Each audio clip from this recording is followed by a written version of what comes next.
Hello and welcome to Business Incorporated on Channels Television. I am Christy Cole-Popola. Today we begin from the Africa Free Trade Zone, where Africa's largest free trade zone is to be created, covering 26 countries and including more than 600 million people. The deal to be signed in Egypt is intended to ease the movement of goods across member countries, which represent more than half of the continent's GDP. The poor states of roads, railways and national airlines have made it difficult to move goods across borders. Three existing trade blocs, the Southern African Development Community, the East African Community and the Common Market for Eastern and Southern Africa, are to sign the treaty to create the new zone. The pact, known as the Tripartite Free Trade Area, TFTA, will then be officially unveiled at the upcoming summit of the African Union this weekend in South Africa. Global leaders in the energy sector are attending this year's Africa Energy Summit in Dubai. Issues around strengthening the continent's infrastructure have been raised in various sessions at the meeting. In the course of the show, we will be joined by the CEO, Energy Net, Simon Goslin, who will give us details of that event going on and current plans to empower and improve Africa's energy sector. Over now to Egypt, where the urban consumer inflation rose to 3.1% in May from 11% in April. The official statistics agency, Compass, said on Wednesday inflation spiked in Egypt after the government slashed energy subsidies in July 2014. It peaked at 11.8% in October. Meanwhile, Egypt's housing ministry signed a construction deal worth about 35 billion Egyptian pounds with Egyptian real estate developer Arabia Group.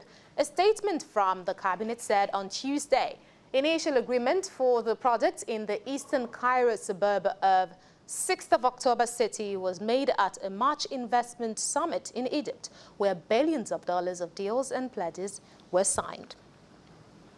I am now being joined by Simon Goslin, that's the CEO Energy Network, to give us an update on the Africa Energy Forum going on in Dubai, the UAE. Hello, Simon. How are you this afternoon? I'm very well, thank you. I'm very well, too. Glad to have you join us on Business Incorporated on Channels Television. Simon, you have worked on various Africa's power and industrial infrastructure sectors for several years. You've spoken to investors and, of course, you've spoken to people in charge of regulation. What have you discovered to be the problems, really? You know, the big problem which is being discussed here is the speed of which projects are being developed. So there's a whole lot of conversation around development finance and how fast projects can be developed.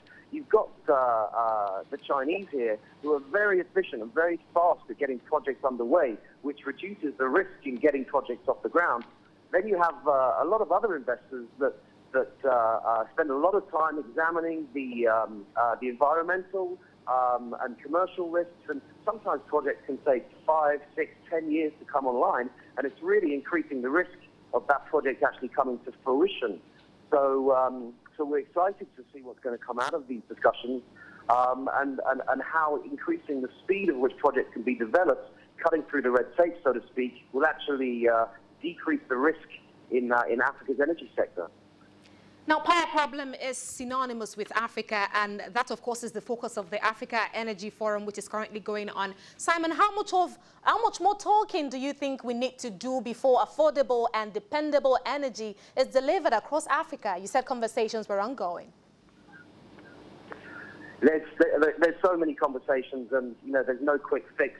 One of the questions I'm asking a lot of the investors here is, you know, what is Africa's message to the COP21 meeting happening at the end of the year, which is going to look at environmental impacts of fossil fuel energy on you know, and the discussions which come out of COP21 could have a really negative or positive impact on Africa's ability to finance its electricity plants. So we're talking a lot about those issues, but there's no quick fix. But what's exciting here is that you're seeing governments and utilities from across the continent being proactive about seeking investment, and you know, at a level that we've never seen before. We have representatives of the Ministry of Finance of Nigeria. We have a vast array of independent power producers and banks from Nigeria, and everybody's talking positively about the new presidency and where the sector can go. But I don't think there's any quick fix. You did mention a couple of delegates from Nigeria. I am particularly interested in them, understandably. Have they made any policy statements as regard their strategies to solving the current power situation in Nigeria at that event? It's difficult for me to comment. I can't talk on behalf of other people. All I can say is that the Nigeria sector is hugely exciting, and for the conference room, it was standing room only. I mean, the room was packed.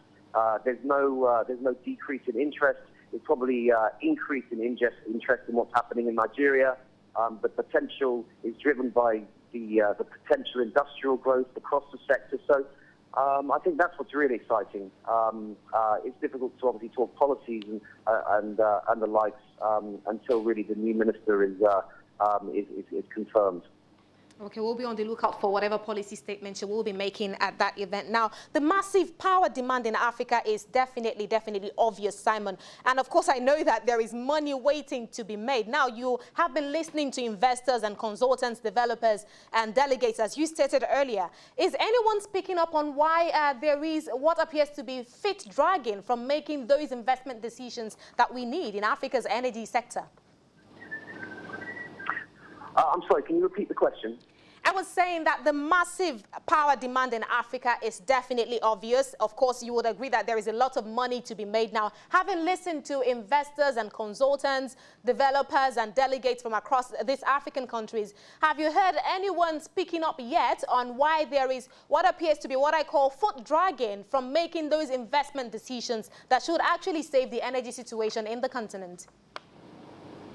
You know something, there's real proactivity here. There's a real excitement around this. You've got the Power Africa initiative who's here, and they're talking very positively about, you know, the critical role is to speed up the development process of projects. I think that's one of the main inhibitors, is the length of time that it's taking to develop projects. But there's a lot of positive talk, and at the Africa Energy Forum, we focus specifically on sustainable projects, and those projects have to be commercial, and really understanding where those returns are going to come from, looking at government guarantees, looking at the industrial off-takers, and really getting a better perspective on the industrial picture overall in all countries is going to be critical in terms of the speed at which projects can be developed. Understandably, the ongoing talks are definitely needed and absolutely important to arrive at a conclusive resolution to Africa's energy problem. Now, at the end of this summit, Simon, the resolutions and the agreement made, do you have any intention of turning them to some regulatory authority to ensure that they actually achieve that solution to Africa's energy problem that we're all looking for? You know, this meeting's been running for 17 years, and the majority of regulators are here.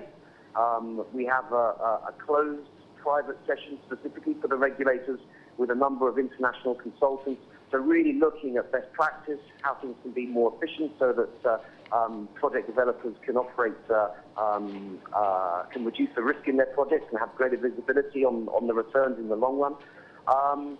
So a lot of the people that we would be sending these messages to are here. So that's really exciting. We do provide a report of the meeting, which we send privately to a number of the stakeholders. I mean, the Africa Energy Forum has 64 countries from across the world represented, and all of them are focusing on Africa. So I think that gives you probably some perspective of the scale of this meeting and the interest in the sector. Thank you so much for joining us, Simon. We'll now let you go back to the ongoing sessions at the summit. We just spoke to Simon Gosling, the CEO, Energy Network, speaking on the ongoing Africa Energy Conference in Dubai, the United Arab Emirates. On the other side of the break on Business Incorporated, we will be telling you all you need to know about infrastructure development in emerging economies.